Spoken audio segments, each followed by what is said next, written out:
It's one thing to read your notes and understand them, to research topics and come to grasp their meaning, but it's completely another thing to listen to a lecturer talk about a specific topic and not just understand what he's saying, but to actively participate in receiving that information so that you're not just a passive listener who's just waiting for the class to be over in order to do something else, something far more engaging and entertaining, like watching the Vampire Diaries for the upteenth time, but an active listener who doesn't sit primly in his chair, staring at the professor's weird hand gestures, but who engages with the information by incorporating methods which allows him to receive such information enthusiastically.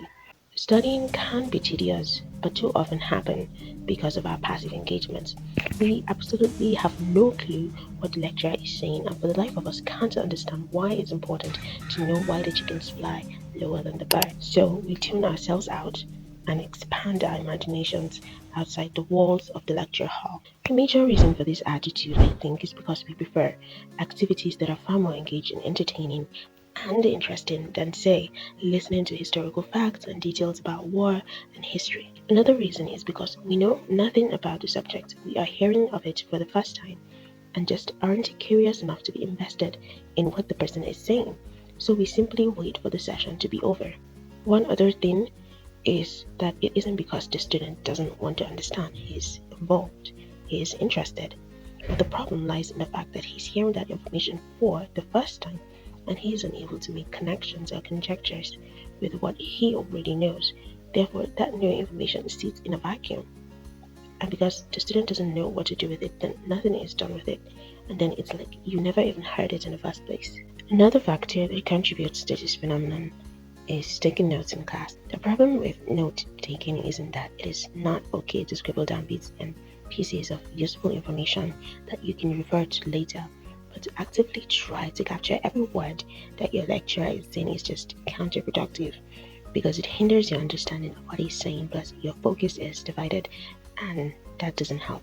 How are you supposed to listen? But even more importantly, how do you listen with your mind? If you know what topic the lecturer will be discussing on a particular day, then you should read that topic before he comes in to explain it. This will allow you to find gaps between what you know and don't know. When you have a fair knowledge of the subject that is being discussed, you naturally wouldn't sit and watch the person speaking, babble on, but will try to hear whether or not what you know is correct and that what the lecturer is saying isn't at par with what you know. Your prior understanding will enable you to understand concepts that the lecturer probably wouldn't go lengths to explain. For everything he says on the subject, your brain will try to make guesses to ascertain the answer. And when he says something that you don't agree with, your mind becomes actively engaged, trying to find answers and reasons for it, where he is wrong and you're right, or where you are wrong and he is right.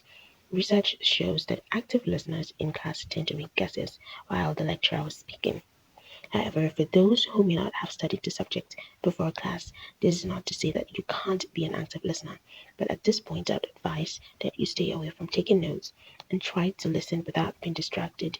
You can make guesses, even though they may be uninformed guesses. The point is that you try as much as possible to arouse your curiosity so that it becomes fun trying to see connections where before none might have existed.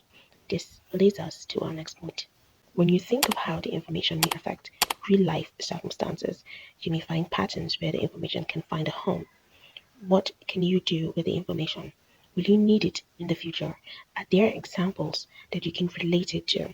For example, let's say I was learning what to and what not to ask during cross examination, and then I remember a movie where the protagonist answered so horribly that made the case of the defense fall apart like a house of cards.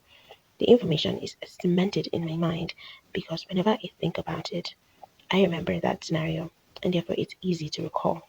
It's very easy to get distracted with your phone, so switch it off or put it on do not disturb mode while in class. As for internal distractions, you can think them later.